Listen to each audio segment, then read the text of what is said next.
This is 5 on your side at 5. Focused on you. We start with a developing story from the USCanada border. Right now, the FBI investigating a deadly vehicle crash and explosion on the Rainbow Bridge. And in the last hour, New York's governor said there is no indication of a terrorist attack right now. Thanks for joining us. I'm Mike Bush. And I'm Ann Allred, in for Kelly Jackson tonight. There were no explosives on the car, and now authorities are trying to identify the people inside. NBC's Ericketta Cost has the latest from Niagara Falls. Here's what we know so far. The two people in the vehicle that exploded are dead. One person working at the border has minor injuries. Officials say the vehicle hit the checkpoint at a high rate of speed before bursting into flames. So we were walking up the road and we seen this car coming down towards the border, and he was flying over 100 miles an hour. There was a car in front of him. He swerved out, went in front of the car, hit the fence, went flying up into the air. He hit, I think there was a elevation part.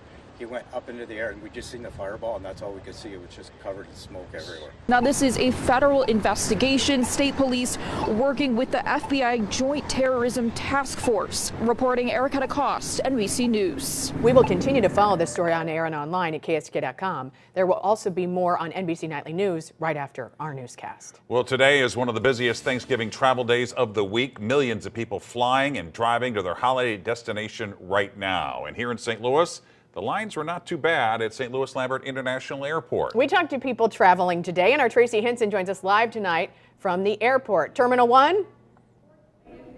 Terminal 1, Ann and Mike, and this has been my usual assignment the day before Thanksgiving. And most years, I talk to people who are heading out of St. Louis. Well, this year we're changing it up. We went downstairs to baggage claim to see who came to visit St. Louis for Thanksgiving.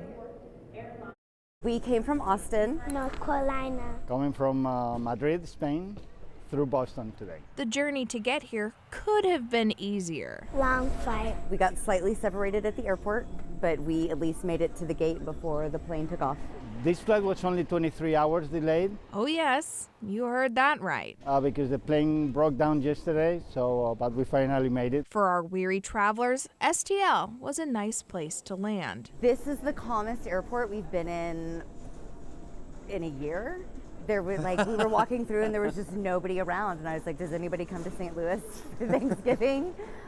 Because everywhere else we were being herded like cattle. Yeah, Austin and Chicago. Yeah, here it was such a nice change of pace. So to our visitors, welcome. We came to see family. Some of our kids, one kid lives here, others came here to join us for the holiday. His family. My family, yeah. My cousin. Bags came off quick, and our travelers were on their way. Happy Thanksgiving.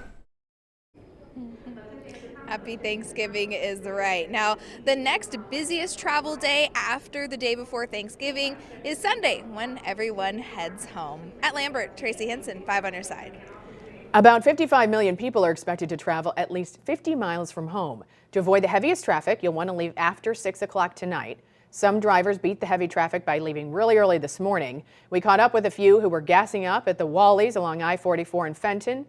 One of them traveling from Indianapolis all the way down to Texas. We decided we wanted to drive just honestly because it was cheaper for us to rent a car and gas up and kind of split the prices. And we felt like we'd already have a vehicle there while we were in Texas.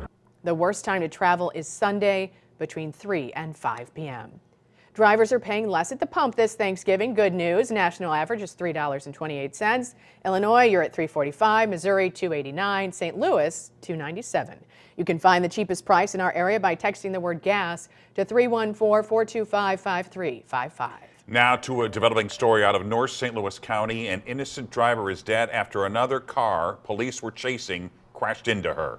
Police say a Ferguson officer saw a car speeding on West Florissant around 4:30 this morning. The officer tried to stop the driver, Jared DuBose.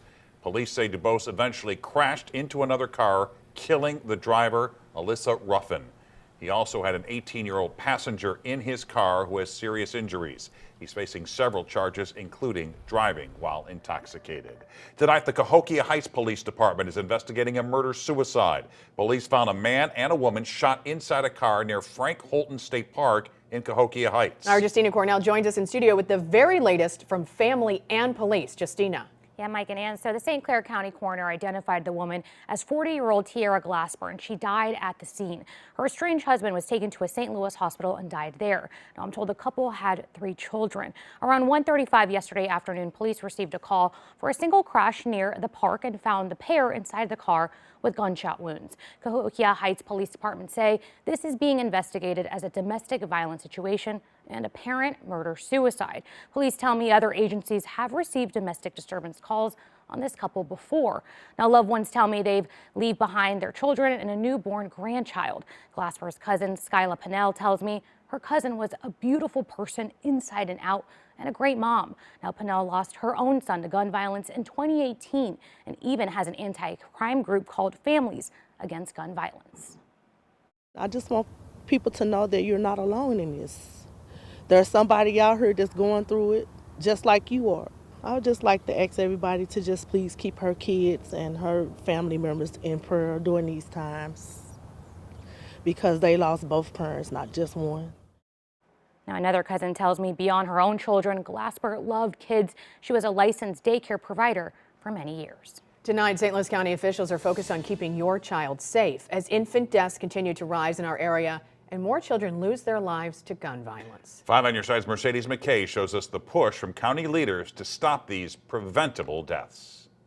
Children and infant deaths remain a significant and troubling issue in St. Louis County. The horrific problem showing in the numbers. An average of 50 children and 80 infants die in St. Louis County every year. It's heartbreaking, but it's also motivating for me because I know that we have more work to do. Motivating for the mother-to-be, Dr. Kanika Cunningham, which is why, as the county's public health director, she decided to do something about it. We can hold space in the community to bring resources and support. That's what we're here for. That's exactly what the health department did Wednesday by hosting a child safety event, specifically focusing on safe sleeping, since Missouri's infant mortality rate increased by 16% over the past year. We just really need to counsel our new moms and our families about how to properly care for newborns once they leave the hospital and making sure we continue to follow up with that. Dr. Cunningham wants to remind moms to remember the ABCs of safe sleeping. It's as simple as placing the baby on their back to sleep in a crib, have a safe sleep environment, as well as making sure babies are sleeping by themselves. While the event's primary focus was on sleep safety, it also promoted safety and well-being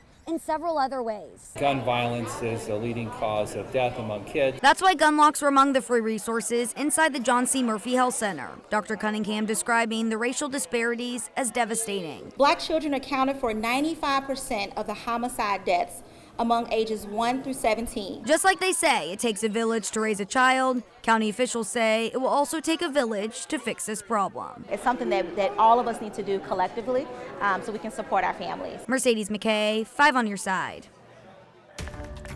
A deal to release some Hamas hostages when dozens of them could be headed home. Too much turkey? We verify the best way to store your Thanksgiving leftovers. And it's time to flip the switch tonight.